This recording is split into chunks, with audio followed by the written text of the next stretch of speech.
শিক্ষায় দুর্নীতি ও বেহাল পরিকাঠামোর প্রতিবাদে জেলা শাসকের দফতরে এআইডিএসওর বিক্ষোভ ঘিরে উত্তেজনা।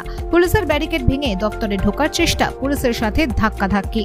শিক্ষাক্ষেত্রে ব্যাপক দুর্নীতি ও বেহাল পরিকাঠামোর প্রতিবাদে আজ বাঁকুড়ার জেলা শাসকের দফতরে এআইডিএসওর বিক্ষোভকে ঘিরে উত্তেজনা ছড়ালো।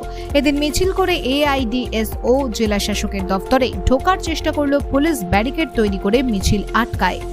আন্দোলনকারীরা ব্যারিকেড ভেঙে দফতরে ঢোকার চেষ্টা করলে পুলিশের সাথে কার্যত ধাক্কাধাক্কি হয় আন্দোলনকারীদের। শিক্ষকের অভাবে রাজ্য জুড়ে একের পর এক স্কুল বন্ধ হয়ে যাচ্ছে। বন্ধ বহু কলেজের পঠন পাঠন। কলেজে ভর্তির ক্ষেত্রে জটিলতার শিকার হচ্ছে পড়ুয়ারা। পরিকাঠামোর অভাবে ধুঁকছে অধিকাংশ শিক্ষা প্রতিষ্ঠান। নেট ও নিটের মতো সর্বভারতীয় পরীক্ষায় একের পর এক দুর্নীতি সামনে আসছে। এর জন্য দায়ী কেন্দ্রের ও রাজ্যের শিক্ষানীতি। অবিলম্বে সেই শিক্ষানীতি বদলের দাবিতে আজ বাঁকুড়ায় জেলা শাসক দফতর অভিযানের ডাক দেয় এআইডিএসও। আজ সকালে বাঁকুড়া শহরের তামুলিবাদ ময়দানে এই ছাত্র সংগঠনের কর্মীরা জমায়েত করে। সেখান থেকে নিজেদের দাবিতে মিছিল শুরু করে। সংগঠনের কর্মী সমর্থকদের মিছিল শহর পরিক্রমা করে বাঁকুড়ার জেলা শাসকের দফতরের দিকে যেতেই পুলিশ ব্যারিকেড তৈরি করে মিছিলের পথ আটকায়।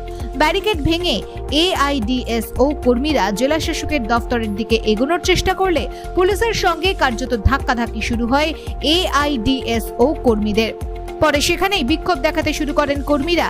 এআইডিএসওর দাবি, অবিলম্বে দাবি পূরণ না হলে আগামী দিনে আরো বৃহত্তর আন্দোলন হবে।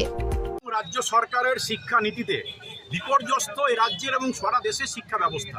এ রাজ্যের ৮,২০৭টি সরকারি স্কুল বন্ধ এবং বাঁকুড়া জেলায় ৮৮৬টি সরকারি স্কুল বন্ধ হওয়ার মুখে।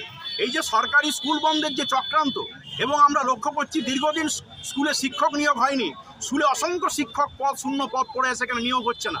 উপরন্তু একাদশ দ্বাদশের সেমিস্টার চালু হয়েছে, এখনও ছাত্রছাত্রীরা পাঠ্য বই পায়নি। তারা পড়বে কি করে?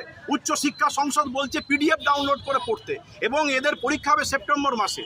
অন্যদিকে 8 তারিখে উচ্চ মাধ্যমিকের রেজাল্ট বেরিয়েছে। দীর্ঘ টালবাহানার পর কলেজে ভর্তি প্রক্রিয়া শুরু হলো, এবং এখনও এদের ক্লাস কবে শুরু হবে, কিভাবে এরা পড়াশোনা করবে তার কোনো দিশা নেই। ফলে রাজ্য সরকার এবং কেন্দ্র সরকার দুই সরকারই আজকে শিক্ষাকে চরম তারা উদাসীনতার চোখে দেখছে। এবং আপনারা দেখেছেন নিট এবং নেট সর্বভারতীয় স্তরের দুটো পরীক্ষা, লক্ষ লক্ষ ছাত্রছাত্রীর ভবিষ্যৎ নিয়ে চিনিমিনি গেল সরকার। হাজার হাজার কোটি টাকার দুর্নীতি এটা প্রকাশ্যে উঠে এসেছে। ফলে এই যে আজকে কেন্দ্র এবং রাজ্য সরকারের শিক্ষানীতি, সেই শিক্ষানীতির বিরুদ্ধে আগামী দিনে গোটা দেশ জুড়ে আন্দোলন হচ্ছে, রাজ্য জুড়ে আন্দোলন হচ্ছে। আজকে বাঁকুড়া জেলার প্রায় 3 শতাধিক ছাত্রছাত্রী স্কুল বয়কট করে তাদের শিক্ষা জীবন বাঁচাতে আজকে জেলা শাসকের কাছে তারা বিক্ষোভ ডেপুটেশনে সামিল হয়েছে। তারা জেলা শাসকের কাছে জানতে চায় যে বাঁকুড়া স্কুলগুলো, বাঁকুড়া জেলার যে স্কুল বন্ধ হচ্ছে, বাঁকুড়া জেলায় যে ক্লাস হচ্ছে না শিক্ষকের অভাবে, এখানে যে স্কুলগুলোতে পরিকাঠামো নেই, কলেজগুলোতে শূন্য পদে নিয়োগ হচ্ছে না, এই যে আজকে শিক্ষা ব্যবস্থা বিপর্যস্ত, তারা এইটার জন্য প্রশাসন আজকে কি ব্যবস্থা গ্রহণ করছে, এই দাবি জানাতে আজকে আমরা এখানে এসেছি। দাবি যদি আমাদের আগে পূরণ না হয়, আগামী দিনে আরো দুর্বার ছাত্র আন্দোলন আমরা গড়ে তুলব। আমাদের তো পথ আটকানো হলো। আমরা আজকে ডেপুটেশন কর্মসূচি ছিল জেলা শাসক দপ্তরে, আজকে ডেপুটেশন কর্মসূচি আটকাতে পুলিশ আমাদের আটকেছে। আমরা এখানে বিক্ষোভ দেখিয়েছি।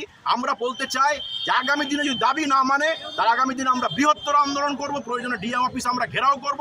কারণ আজকে ছাত্রছাত্রীদের শিক্ষার ভবিষ্যৎ যেভাবে কেড়ে নেওয়ার চক্রান্ত হচ্ছে, ছাত্রদের রাস্তায় নামা ছাড়া আর কোনো রাস্তা নেই। শিক্ষা বাঁচাতে ছাত্রদেরকে রাস্তায় নামতে হবে, এবং আগামী দিনে গোটা দেশ জুড়ে, রাজ্য জুড়ে এবং বাঁকুড়া জেলা জুড়েও কিন্তু ছাত্র আন্দোলন গড়ে উঠবে। আপনার নাম? আমার নাম বিশ্বজিৎ রায়, আমি এআইডিএসও পশ্চিমবঙ্গ রাজ্য কমিটির সম্পাদক।